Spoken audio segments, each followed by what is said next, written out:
That night, my sister stood center stage during a fundraising live stream with over 30,000 people watching live. The spotlight hit her face as she proudly talked about the idea that changed her life. And me?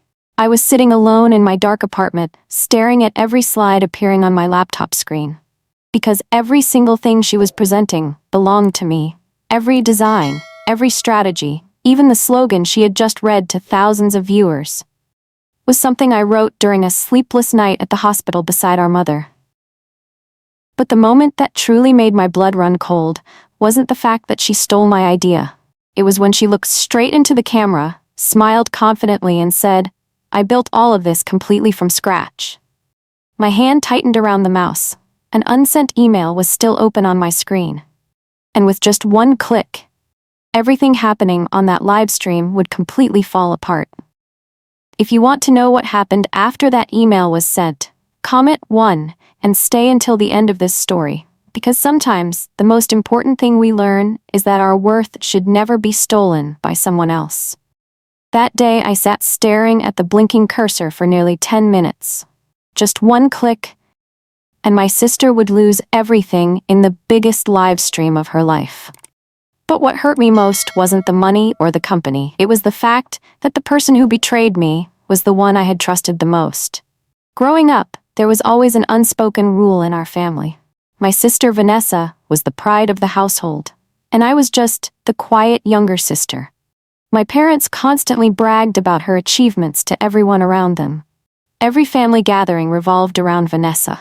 When she wanted to open her first store, my parents handed her the money immediately. But when I asked for help paying for a programming course, my father just gave a cold smile and said, "You're not meant for big things." So I learned everything in silence. During the day, I worked as an office assistant. At night, I taught myself marketing, design, and app development. That startup idea actually came to me during the 8 months my mother spent in the hospital. I took care of her while writing business plans, line by line, on an old laptop beside her hospital bed. And the only person who ever told me I could succeed was my Uncle Daniel, my father's younger brother, a retired corporate lawyer.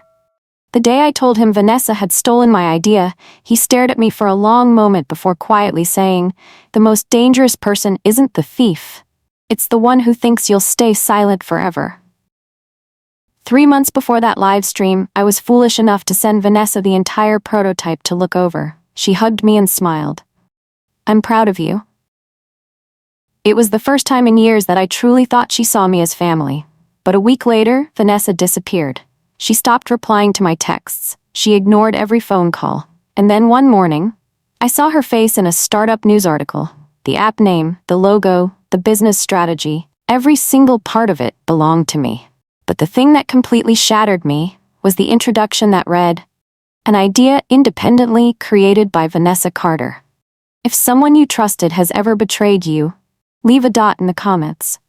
I kept trying to convince myself that maybe it was all just a misunderstanding, that Vanessa would call me, that she would explain everything before it was too late.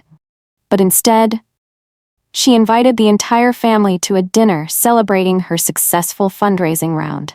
That night, the room was filled with laughter and the sound of glasses clinking together. Vanessa stood in the center of it all like a celebrity. My father proudly bragged to relatives that she was about to become a young, successful businesswoman. And me? I sat quietly at the far end of the table. No one asked what I thought. Then, in the middle of dinner, a young investor turned toward me and asked, "I heard your younger sister works in tech too?" Vanessa laughed before I could even open my mouth. "Oh, she used to think she was the founder." The entire table burst into laughter. Even my mother shook her head and said, "She's always living in unrealistic fantasies." My face burned hot, not from embarrassment, but because for the first time in my life, I realized they had truly never believed in me at all. Vanessa lifted her wine glass, looked directly at me, and said in front of everyone, "If you want success, you need real talent, not imagination." I said nothing. I simply slipped my hand into my coat pocket. Inside was a USB drive containing every original file, along with the very first creation dates of the project.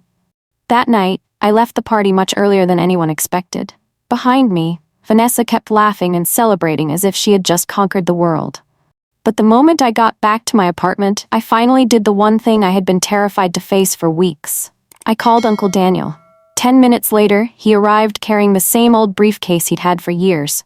He didn't ask if I was okay. He simply sat down beside my dining table and said, "Show me everything." We stayed up until nearly 3 in the morning.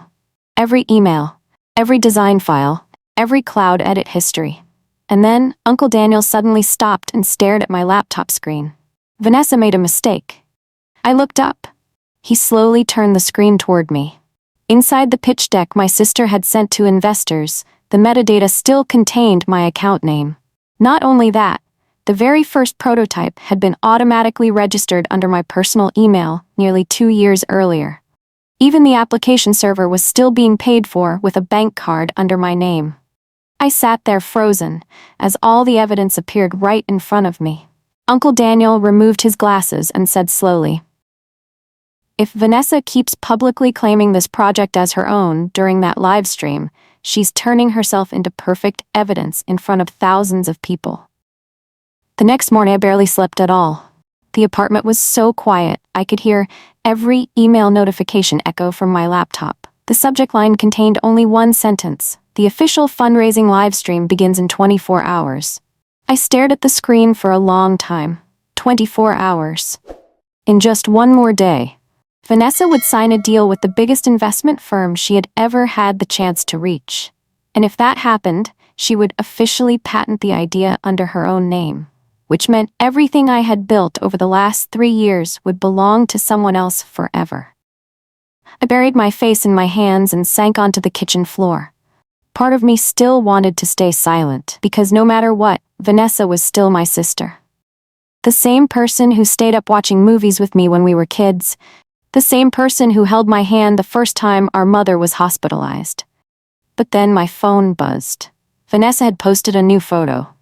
In it, she stood in front of the live stream stage being set up, holding a microphone and smiling brightly. The caption underneath read, "No one can take away what I built myself."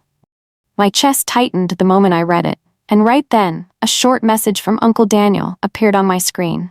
"If you stay silent today, people will spend the rest of their lives telling this story Vanessa's way." I sat in front of my laptop for nearly an hour after reading Uncle Daniel's message.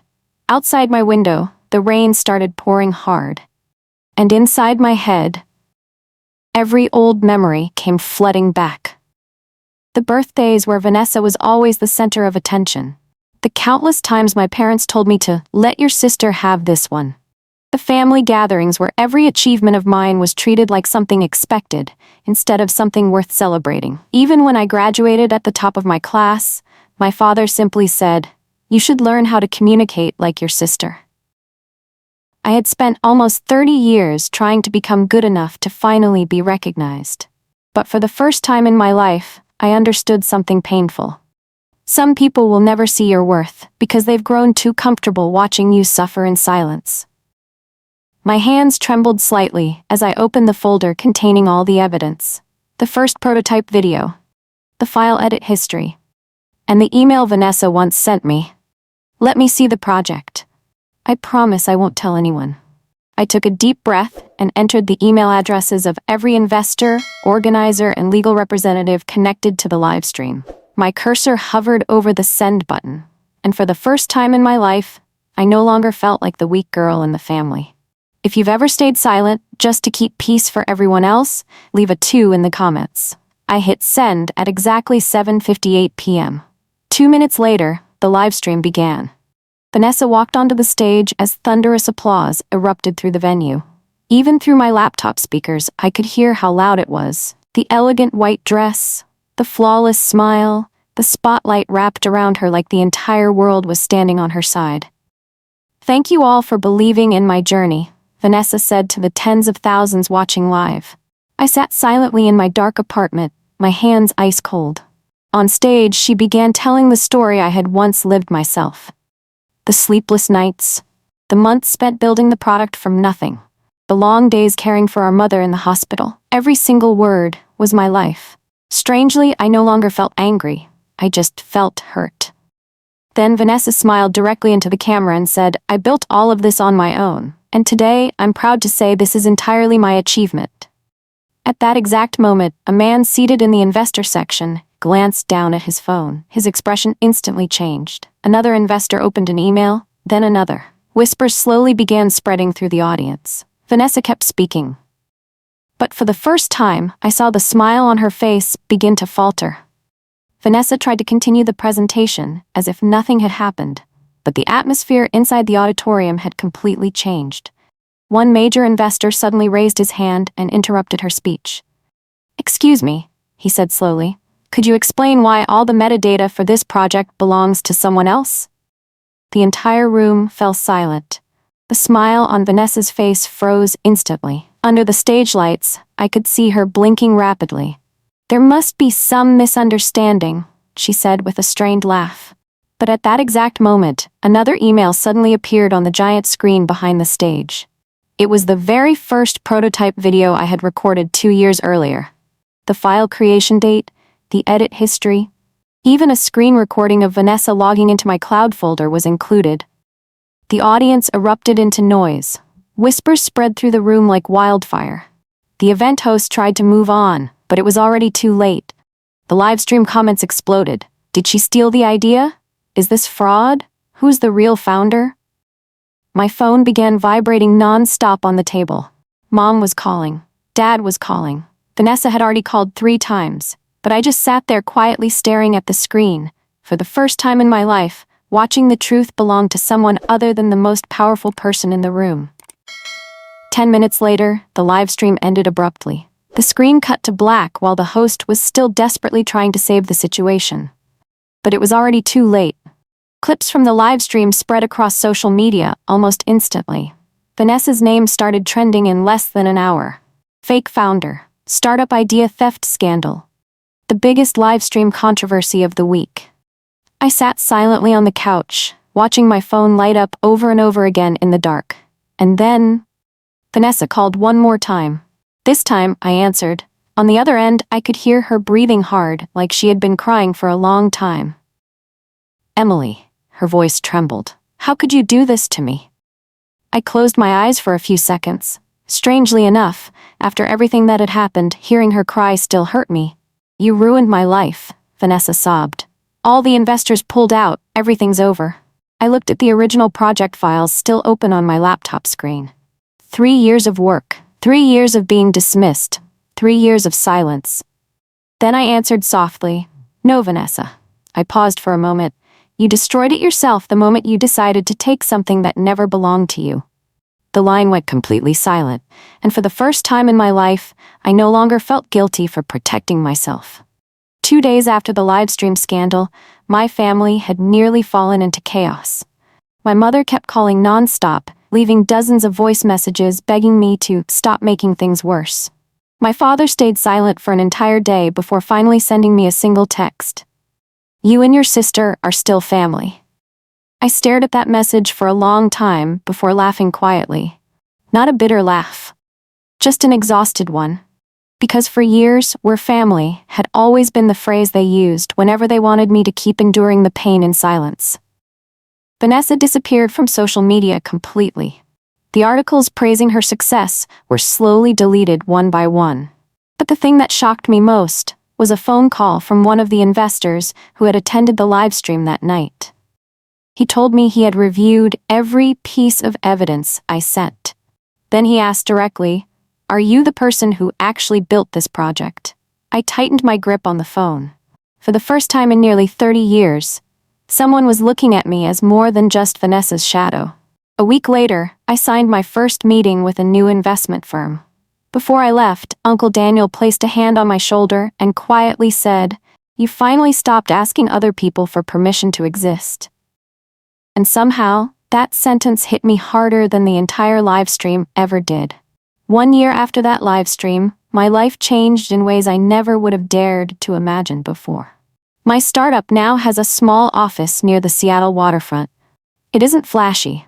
There are no extravagant parties or blinding stage lights, but every morning I walk through those doors, I feel at peace.